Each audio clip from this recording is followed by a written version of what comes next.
tonight we're going to talk about the cost. The cost. How many people know when you get responsibility to do something amazing, it's never easy. If it was easy, everybody would do it. And yet God has called us to see miracles. God has called us to see the impossible take place. God has called us to life at its fullest. But it's not going to be easy, and so there's a cost involved. And so tonight, what I really want to do is I want to answer a question that some of you may have in here. The question of, is it worth it? You may be in here tonight and you're not a Christian or you've never given your life to Jesus, and this same question keeps going on in your head. You see the church, you see what goes on here, you like the lights, you like singing and all that stuff, but you're like, Pastor David, is it really worth it? Is it worth me going after Jesus? Is it worth me giving my life to him? What's the cost?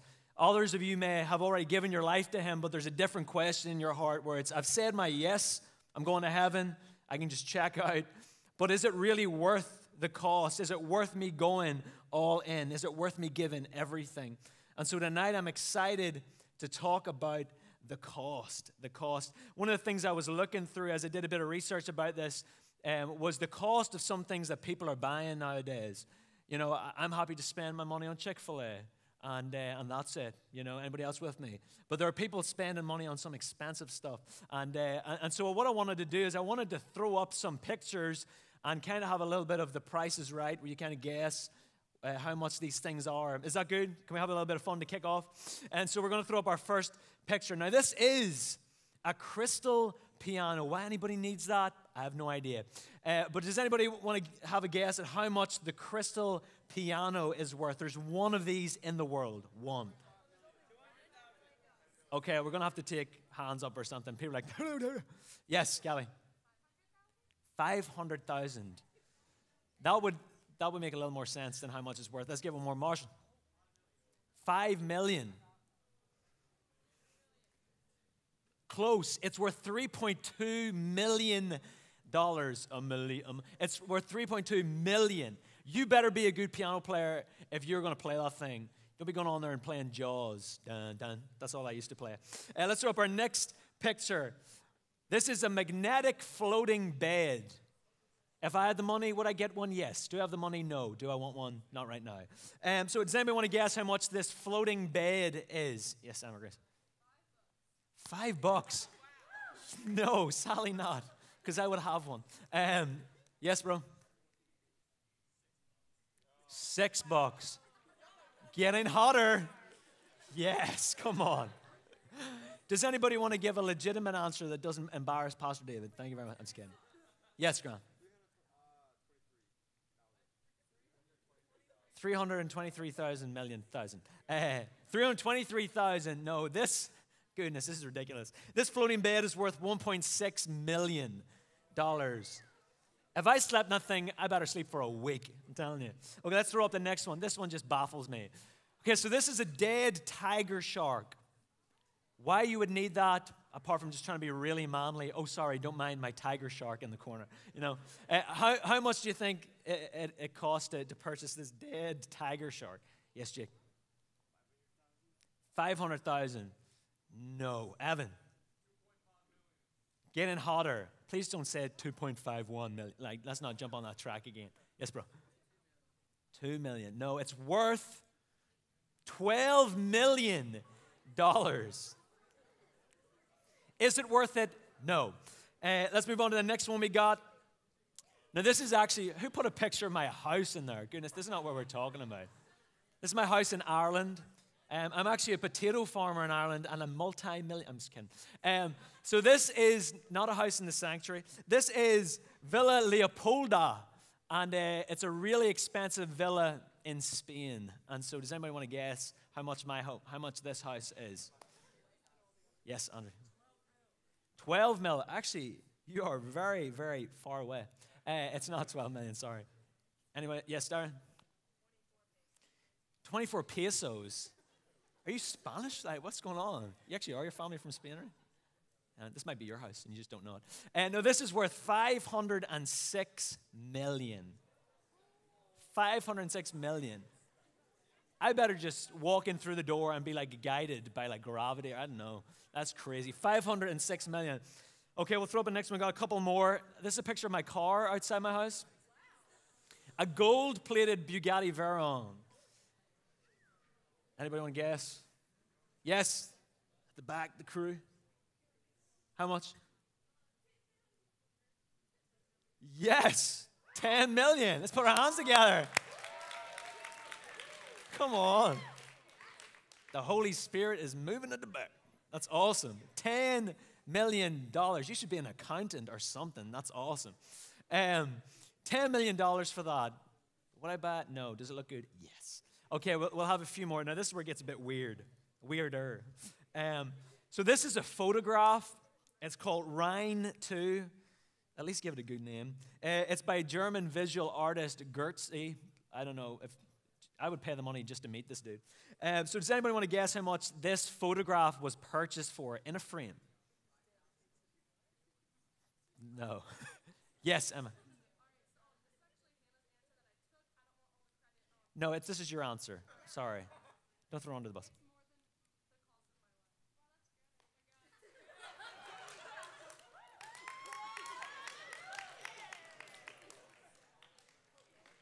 I don't know what kind of weird mysticism is going on here. But no, this photograph is worth $4.3 million. I'm just going to go down to the lakefront and take a picture. Say it's worth $6 million. See if someone buys it. Okay, we'll do one more. Can we skip to the very end? Yes. This is the most expensive house in the world. It's a home. It's a big home. Anybody want to guess? It's in India? Yes. Yes. Oh, snap. Close. No, not $7.4 billion. Yes, Jake. No. Sadly, yes. No. Getting closer, though. Can we just have our prophetess at the back just tell us the answer? It's worth... Yes, Ashton. No. I wouldn't be surprised if it was some of the money these guys are paying. It is worth $1 billion. $1 billion. So that's a little bit of fun. But here's the thing. Here's the thing we need to realize. Before we take a risk, before we do something that's a little bit challenging, there is always a cost to take into consideration. This Netflix show is really good, but I have to get up early tomorrow morning. Is it worth it? Anybody been there? My friend wants to hang out, but I've got homework. Is it worth it? Teenage me said, yes. These are the questions we ask each other. This guy that my friend likes, this girl that my friend likes, and I kind of like them too, just Snapchat at me. Do I reply? Is it worth it? Ruthless. Goodness. Yes. Forget their friendship. I want the guy. These are all questions where we ask, is it worth it? But like I said, if you're in this room tonight, a little bit more of a challenging question is it worth the cost of me giving my life to Jesus? And if I am a Christian, is it worth the cost of me going all in? Is it worth the cost of me giving everything? Something that really challenged me is when I read through Jesus meeting with the people he chose to be his friends, his disciples, he met with them at the craziest of times. He met with them when there was something they had to give away. You have two of the disciples and they're fishing, and scholars believe that they were actually pulling in one of the biggest catches that they had ever made, actually something that would have set them for life. And Jesus shows up and he says, hey, come and follow me, and I will make you fishers of men. I will change your life. Jesus presents them with this reward. I will change your life. But he does it at a time where they have to give up probably the best moment of their life to date. Why does he do that? Why is there a cost? This is what we're going to dive into tonight, because I believe for some of you guys tonight, Jesus, for the first time, is doing something in your heart where you've been asking this question, is it worth it? I believe that tonight, Jesus is going to answer this question. So we're going to turn to our scripture tonight. It is from John chapter 12, and it's verses 1 through 8. And recently, I had a moment where I was trying to decide whether it was worth the cost to purchase something. I have always shaved with like just a handheld, because we're like Irish. We just use a blade, just, cut it. That's not actually what happens. But I was like, America has got technology. Do I go out on a limb here and buy one of these electric razors? And I was weighing it up. Do I want all the little itty bitty hairs when I shave my face all over the sink? because I know my wife would hate that and just be like, trying to blow it over to my side? Do I want to risk getting electrocuted because it's in the bathroom? I'll be shaving and we don't want to do that. Do I want to risk hitting my hand off that little extendable mirror and shaving off one side of my beard, or it dying when I'm shaving? Has anybody ever seen that mirror, by the way? The one where you're looking at it and your face just looks huge. It's like, goodness, I see myself for who I really am. It's like right up close, and you're like, oh my word, do I actually look like that to other people? I was thinking about how when we get in God's presence, that's really what God does. As we magnify God, it often shows us in ourselves, goodness, I have so far to go. And God doesn't do that to criticize or condemn you. God does that to show you, hey, David, you didn't realize, but you have a little bit of selfishness kind of hiding here where you didn't see it. Hey, David, you didn't realize, but you have some selfish ambition, some pride in here. And at a distance, no one would see it. But when you get up close and into my presence, I want to show you it so you get more like me. And I was thinking about even how I haven't been to Movie Tavern yet, but I hear it's a blast. I love going to the movies. 2 for Tuesdays, someone told me. I got to go there on Tuesdays.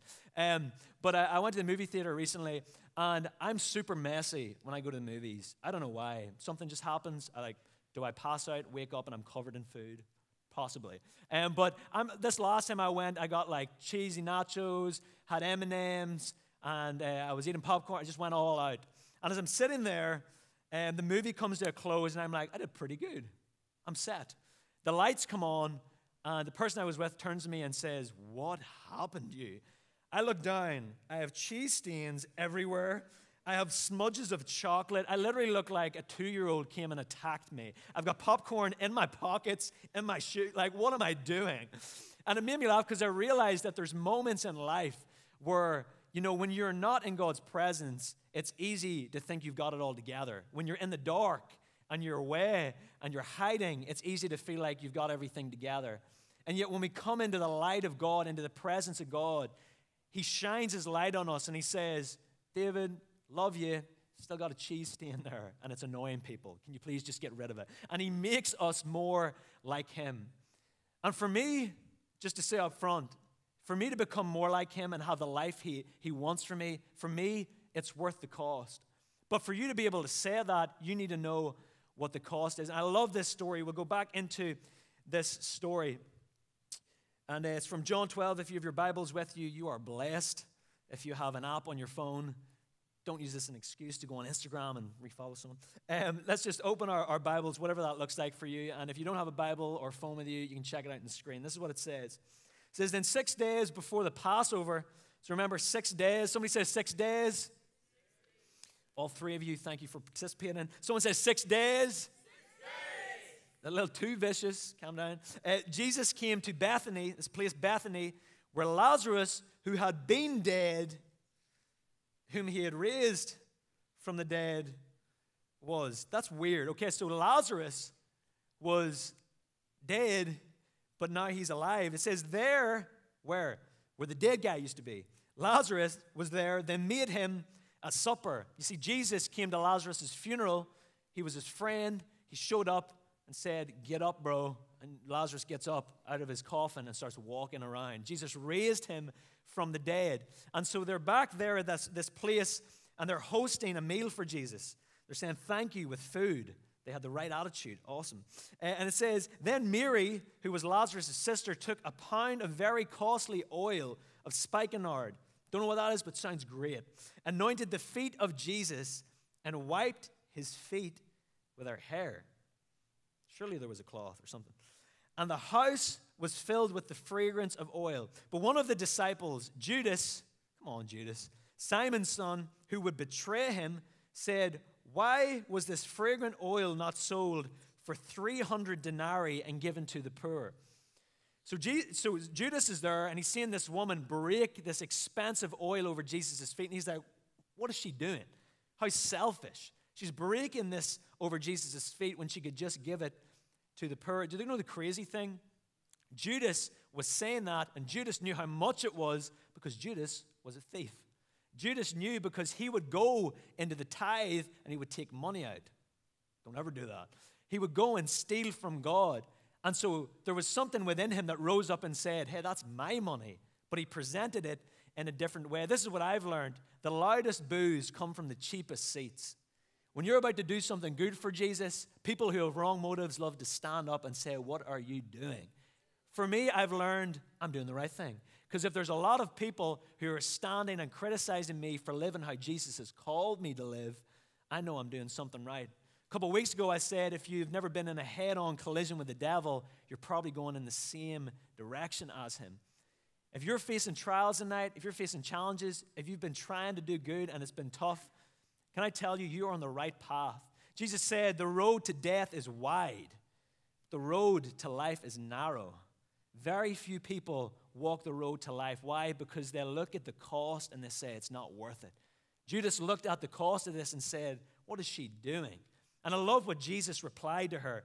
This was his response as he looked at Judas. He turns to him and he says, let her alone.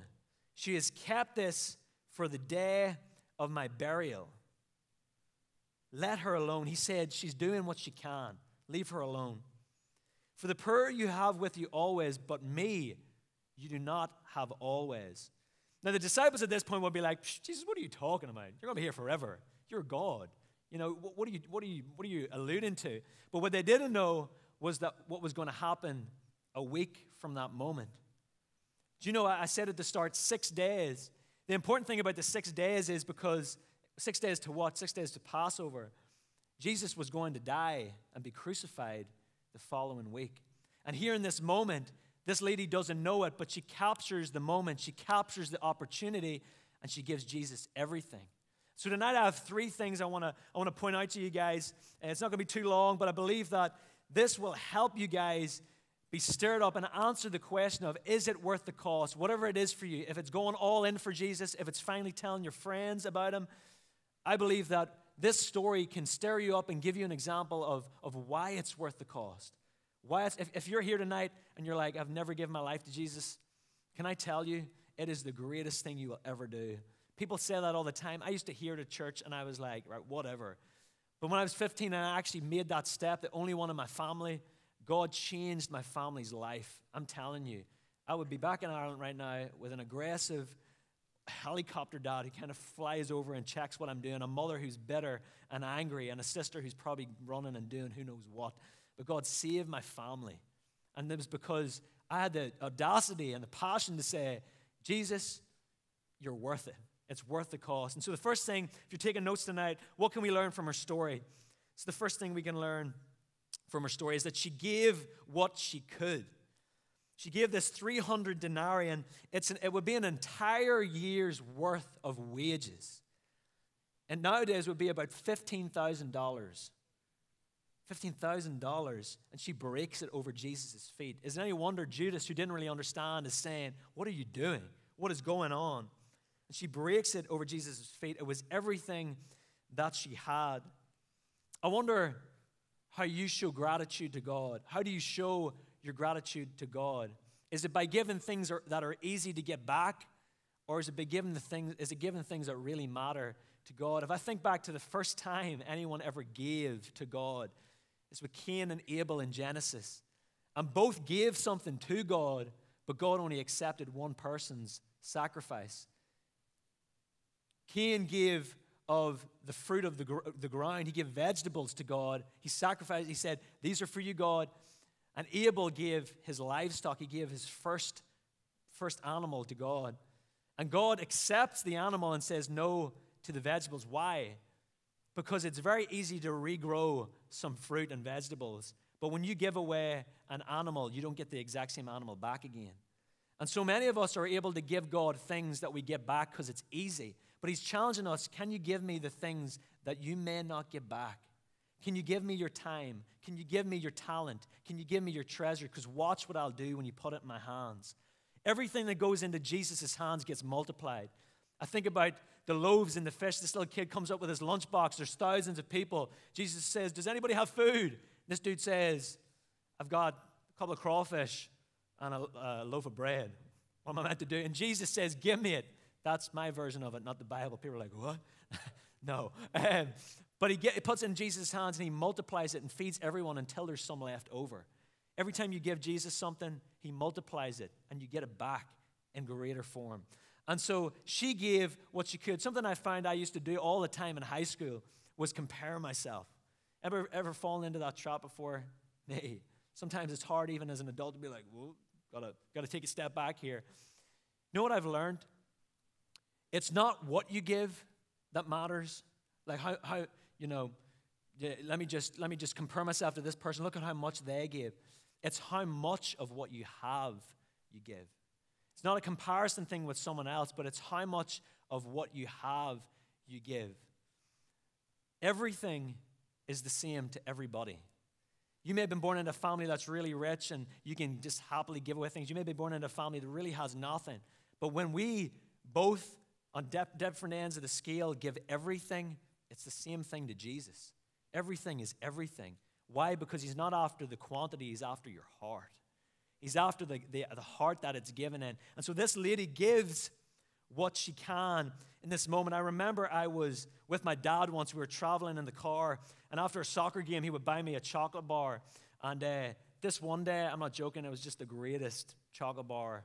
I don't know why. There was like a special anointing on this bar. And I was really loving it, and I was eating it. And I got to the last piece, and my dad kind of seen what happened. And he said, "Can I get a piece of that?" And I was like, "Sure." He said, "Wait, do you want it?" And I said, "Yep." And he was expecting me to say, no. But I was hungry, and I was ready for it. And so I said, "Yeah, I do want it." And he was like, "Oh, okay." About 5 minutes later, he looked around, and the wrapper was empty, and I had chocolate on the sides of my mouth. And my dad looks at me, and he's just like, "Did you literally just eat that?" And I said, "Yes, it was awesome." And in a moment, my dad pulls over onto the side of the interstate, and he's like, "What are you doing?" And I'm like, "You're psycho. It's a piece of chocolate." But what I didn't realize is that in the moment, my dad began to say, "After everything we've done for you," my dad was having a hard day. He said, "You can't even give me a piece of chocolate." And now looking back on it, I'm like, how greedy was I? But in the moment, I was like, get over yourself. I'll buy you a bar of chocolate. But it's what it stood for in the moment. It's what it stood for in the moment. I was in Africa, and I had the chance to coach a group of orphans in soccer, and these guys were ranging from 16 to 22 years of age. And some of their lives I can't even share with you because it would be a distraction for the rest of the message. You would just be in shock, some of the things they've walked through. And I remember talking to this one guy, Josh, and he was just amazing at soccer. I'm talking about just there was a gift in this guy. He was 16. He was playing with 22-year-olds and was just out of in his own league. He was just amazing. And we went and played in the best tournament in Uganda. So these dudes rock up with like really flashy suits that they got from the Ugandan market, and they're looking good, and they've all got 2 pairs of cleats. And I'm rocking up with these boys who are sharing kits, sharing uniforms, and sharing cleats. Every time there's a substitution, it takes about 5 minutes for them to get changed. And we won the tournament. We won it. And they won the most difficult tournament in Uganda in soccer, these orphan guys. It was amazing. And their stories, like, they still inspire me. These guys who found themselves in these difficult situations. I remember Josh got player of the tournament. This dude was 16 years old, raising money for his family, didn't go to school because he had to work. And as he got this certificate, this little piece of paper that was terribly typed on Microsoft Word, he began to weep in front of me. I remember thinking, that's his everything. That means everything to him. 2 weeks passed, and at the end of my 6-week trip, I was saying goodbye to everyone, and Josh comes walking up from the distance, and I said, "God, please don't let him do it. Please don't let him." I just knew it. And he comes up, and he hands me this little sheet of paper, and it was a certificate. I said, "I am not taking that." He said, "No." He said, "David, you're worth it. You're worth it." How many people know in that moment, that meant a lot more to me, even though it just was a little piece of paper? Why? Because out of the heart it was given through. It didn't matter about a piece of chocolate back when I was a kid. It was more so, this dude's giving me his everything in that moment. And so we're challenged. Do we just hold back, or do we actually give God our everything? This lady gave everything. She gave what she could. The second thing I want you to take note of is she gave while she could. Had she delayed, she would have missed the opportunity. Like I said, Jesus was going to die a week later, and she didn't know it. What if she'd have said, "Let me do it in a month from now. I'll invite them back over. I'll be more prepared. I'll do a better meal, in a month. If she had done that, Jesus would have been dead, and she would have never had the opportunity to do that. Here's the thing. In that moment, she saw an opportunity and she took it. I wonder what your excuse is tonight from going all out for Jesus or giving your life to Jesus. What is your I don't know yet? What is your delay? What is the thing that stops you from going beyond and saying, yeah, the cost's worth it? Is it, I'm going to wait till I'm older, it'll be easier.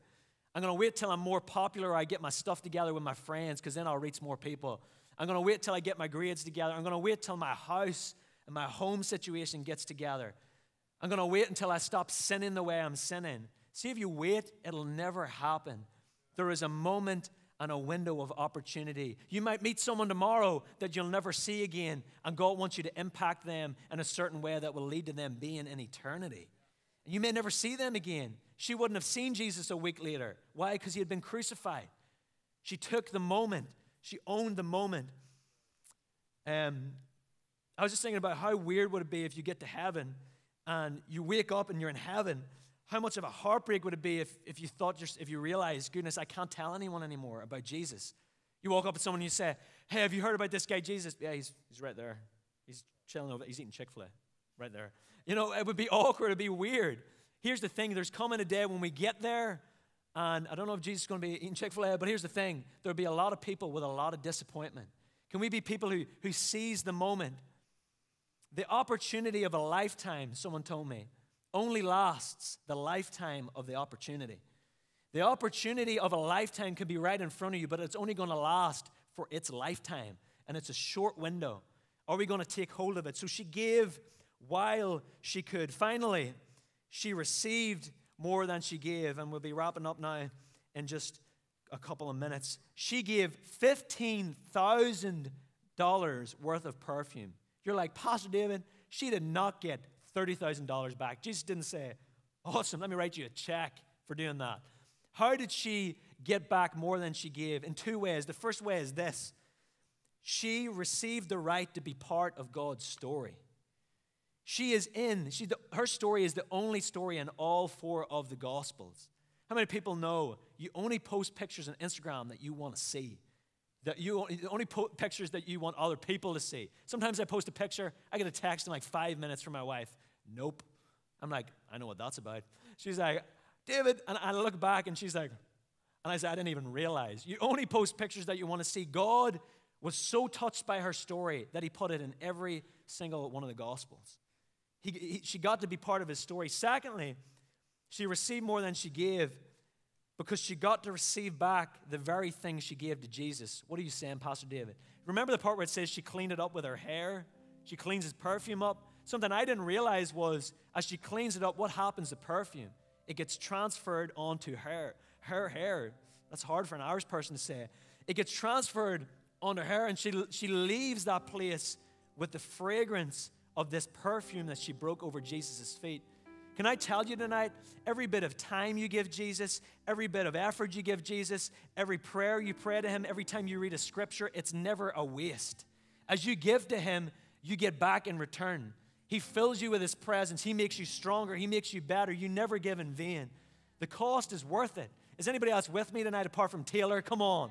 Is anybody with me tonight? You get it back. You get it back when you give to Jesus. And she got it back. And something that I realized, and this is in my notes, and I'm going to close with a short story. There was another moment in the Bible where a woman broke something at Jesus' feet, and she was a prostitute. She had been abused and hurt and been through all this stuff where she faced brokenness because of men and how they treated her in her life. There's something so special about emotions and smell and memory. Scientists have found that there's a certain nerve that runs through your brain that connects all three, emotions and memory and smell.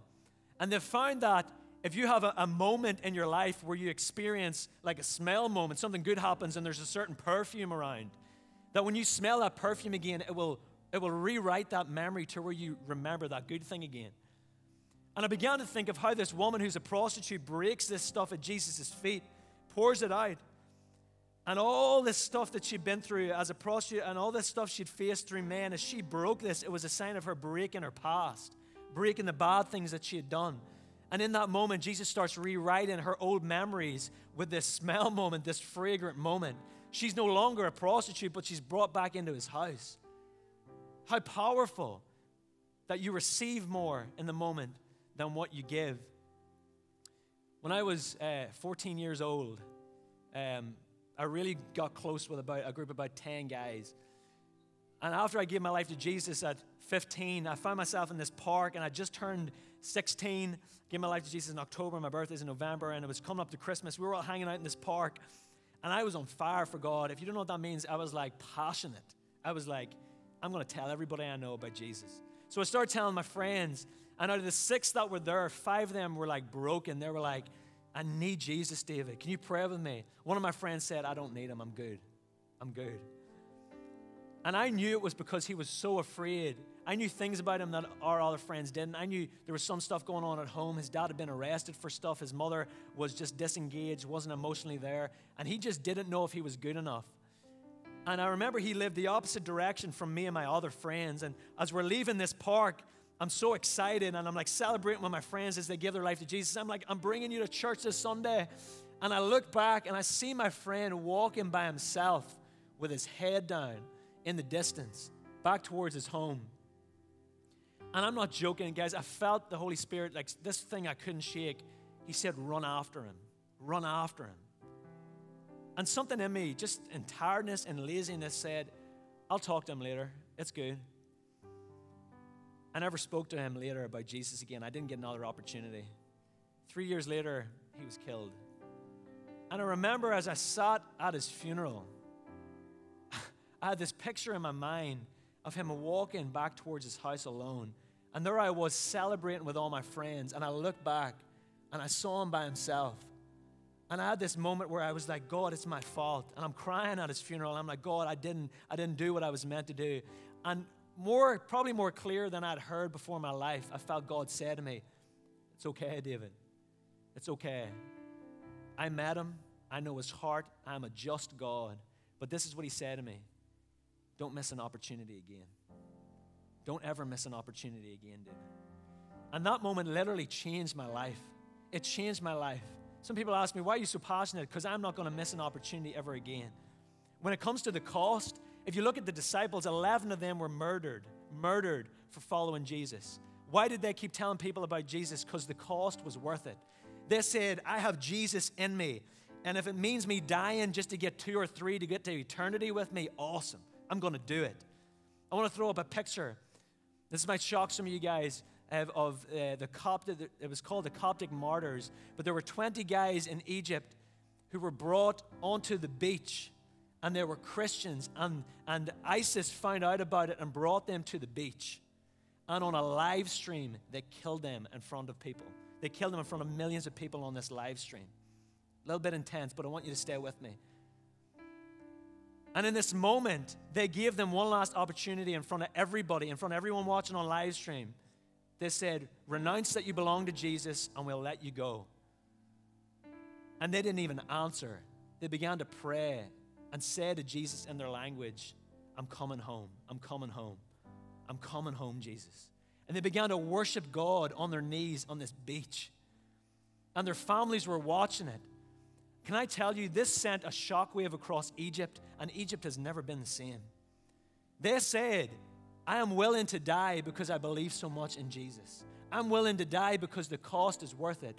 And I feel so selfish sometimes. I don't know about you. When I said, Jesus, I don't have time to read my Bible. I don't have time to pray today. I don't want to get outside my comfort zone and tell people about you. And these guys were willing to kneel on a beach. And in the video, I didn't see it, but in these articles that were writing about it, they were saying you can hear them worshiping, smiling and worshiping. Not because they're crazy. They were at their death. I remember this guy, John Rouse, said he was on a stake and he was about to be murdered for being a Christian in Germany. And he said this, and it stuck with me. He said, what I spoke with my lips, I seal with my blood. What I spoke with my lips, I seal with my blood. They said, renounce Jesus. And he said this, what I spoke with my lips during my life, I'm going to seal right now with my blood. Why? Because he's worth it. He's worth the cost. He's worth it, guys. He's worth telling people about just to see someone's life change.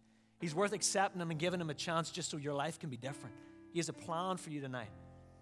And so I wonder if everybody in here, you don't have to stand. Let's bow our heads in this place tonight as we close. We cannot miss another opportunity. They saw the cost and they said, Jesus, you're worth it. There's someone else who looked at the cost. And as he saw the reward in the distance of you and I, he said, you're worth it. Jesus said, you're worth it. And I'm sure as he was on the cross and then nailed his hands and his feet, he was being crushed and he said, they're worth it. And as he stretched out his arms to stop him from being able to breathe, and as you were crucified, you hung on this cross and he stretched your arms to stop your lungs being able to breathe. And as he stretched his arms, I'm sure he looked in towards the future of him being resurrected and bringing us with him. And he said, they're worth it. And as they broke his knees so he couldn't stand and get a breath of air in his lungs, I'm sure he said, the cost is worth it. They are worth it. Tonight, what is the thing stopping you from saying he's worth it? If you're in this place tonight, I believe there's two kinds of people. The first is, tonight you're starting to say, Pastor David, it's worth the cost. It's worth the cost of me giving my life to him. I want change. I need this anxiety to go. I need these thoughts to go. I need this habit of self-harm to go. I need this self-hatred to go. And I believe that Jesus is the only way. You're saying the cost is worth it. Others of you, and the majority of you in here tonight who've given your life to Jesus, you're saying, I'm sorry, Jesus, for just hanging out when I've been missing opportunities, and I'm not going to miss anymore. Tonight is the night. Tonight is the night.